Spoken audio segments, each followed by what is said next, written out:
Hey guys, it's Brandon Miniman from PocketNow.com. In this video, we're going to compare two of the hottest smartphones on the market, the iPhone 5 and the Samsung Galaxy S3. Let's get to it.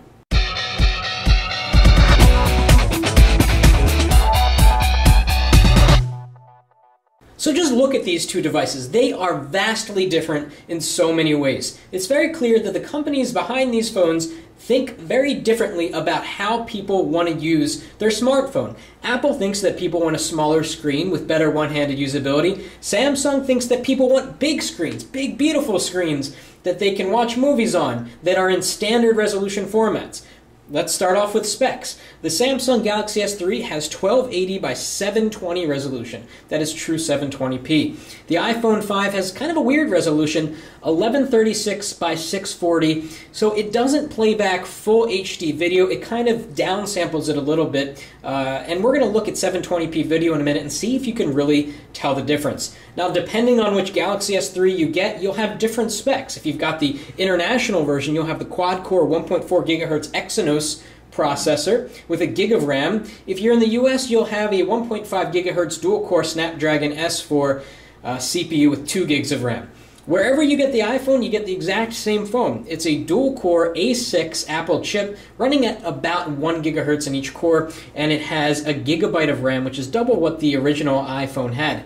Now, both of these devices have pretty much the same specs if you go down the list. They both have LTE, they both have 8-megapixel cameras on the back and higher resolution cameras on the front at around 1.2, 1.3 megapixels. They both have Wi-Fi, ABGN, Bluetooth 4.0. The Galaxy S3 has NFC support. The iPhone 5 does not have NFC support. So again, vastly different devices, and we're going to compare the software experiences of both. And let's start off talking about the hardware. Now, one thing you're probably noticing already is that the Galaxy S3 has an LED notification light.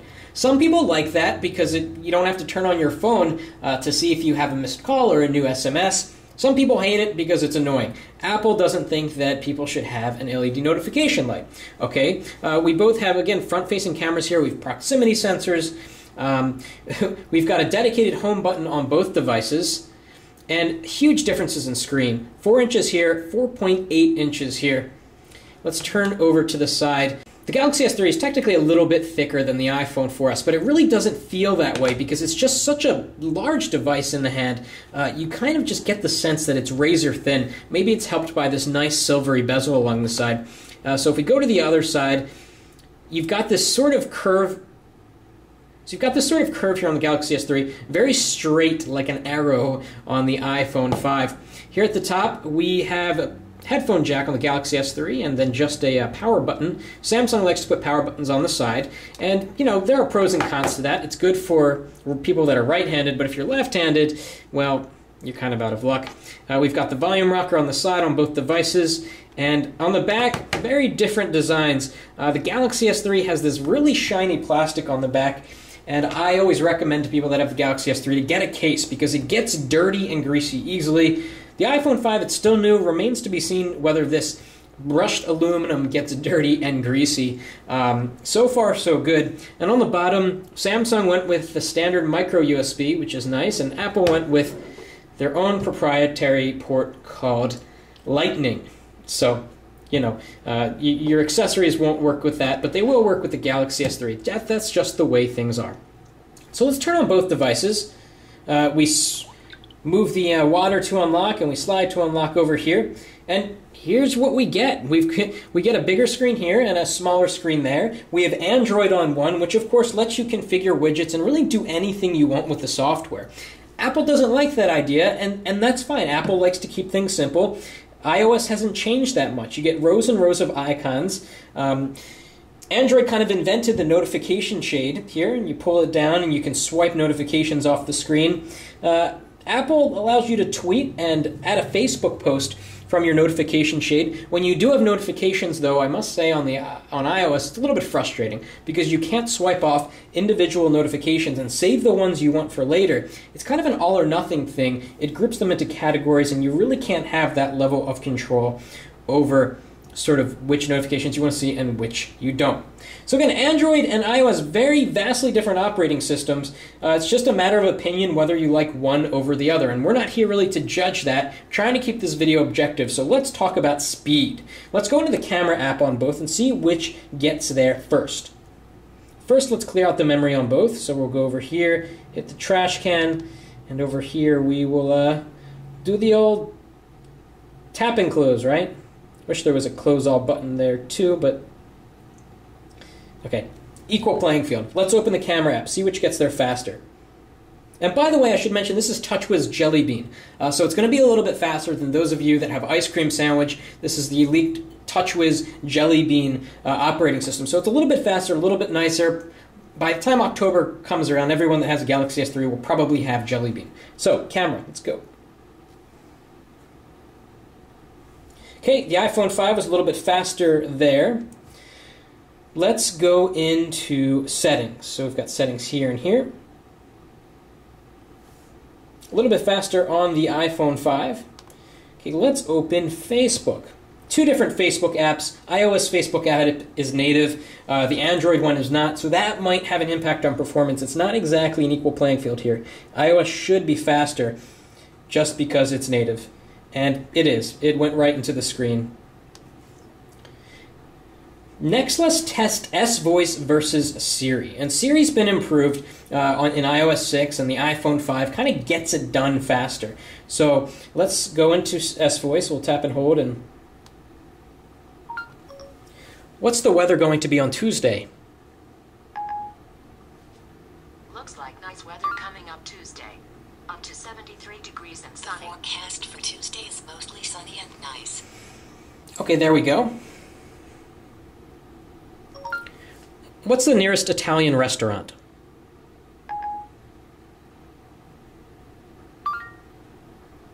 Here's a list of places I found. Okay, one of these Italian restaurants. Okay, so in half the tests the iPhone's faster, and half the tests the Galaxy S3 is faster. Let's give it something a little bit different. What time is it in Sydney, Australia?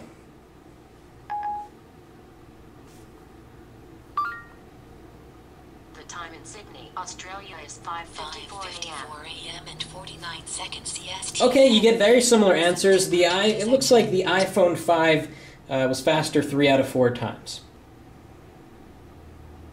Okay, let's jump into the YouTube application and see if we can see any perceptible difference between HD video.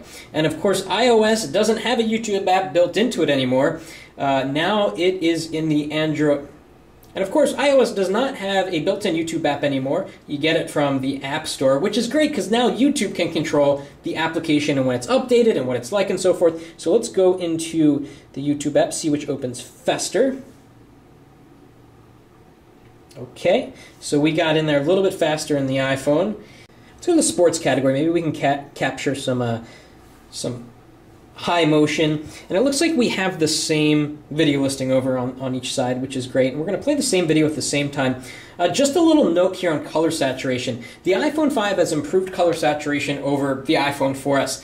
But there's nothing like an AMOLED screen. AMOLED screens have this insane amount of color saturation. Some people think it's very unnatural. Some people love it. It really depends on personal preference. So let's click on this video, see which one loads it faster.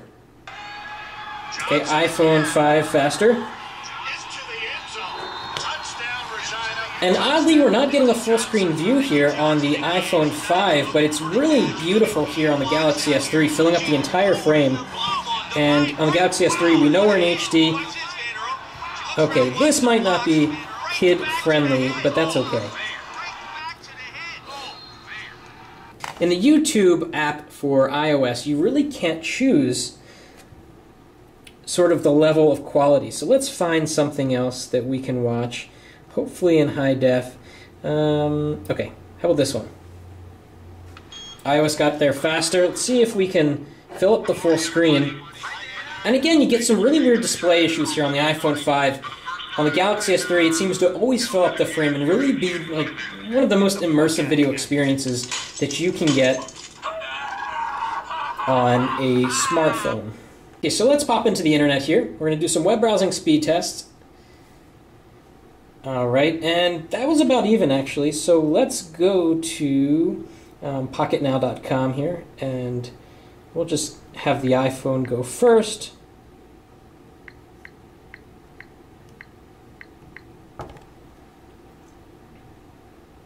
Okay, we're getting the full site on the Galaxy S3, and let's switch to the desktop version here. So we're kind of looking at the exact same thing, and then we'll do some speed tests, see which of these guys is faster. And if we go into landscape, iPhone 5 is a little faster getting into landscape. You get this nice full screen browsing experience here on the iPhone 5. Everything kind of disappears.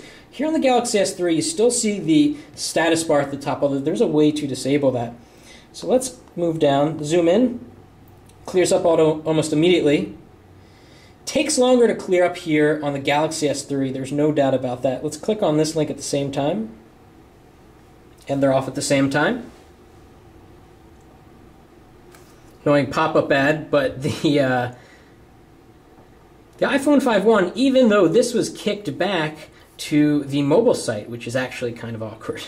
So let's load that again, and we'll move around on the page once again. And both of these devices, at the end of the day, are very capable web browsing machines. It seems that the iPhone is doing a better job. And watch when I let go. It clears up a little bit faster here on the iPhone 5. Okay, so now we're on the reviews page, and I'm going to load a review which has tons of images. It's going to be slow. Let's go into the Pocketnow Razr M review here, and we're going to tap them at the same time. See which gets there first. Okay, good. They're both going into the desktop view, and it looks like the iPhone 5 finished first. Galaxy S3 is still going there, and it finished second. And again, both these devices are very smooth. You don't get any checkerboards. Everything's loaded into memory right off the bat. Checkerboards are really a thing of the past thanks to Jelly Bean and newer versions of iOS. But again, you can really just see the difference in how these screens treat images. Color saturation is just a lot richer here on the Galaxy S3. Perhaps you could say it's more realistic, more warm on the iPhone 5. It's really a matter of personal preference. Both are very high quality screens.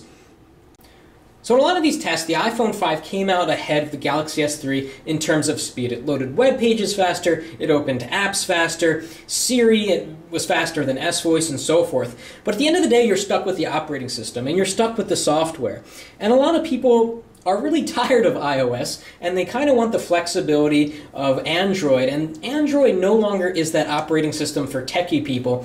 It's now for techie people, but it's also for everyone else that wants just a smooth, nice experience. Jelly Bean has really changed the experience to be, dare I say, iOS-like. Everything is just smooth, and it feels like it's a put-together operating system. So in terms of sheer speed, the iPhone 5 wins, but it's up to you to determine which of these two devices suits your needs better, whether you want a big screen, a small screen, if you want Android or iOS. It's really up to you. These are both great, great smartphones. And what do you think? Which of these phones is better and why? Drop us a comment below, and if you like this video, please give us a thumbs up and let us know what you want us to compare the iPhone 5 to. We're going to do more of these. Thanks for watching.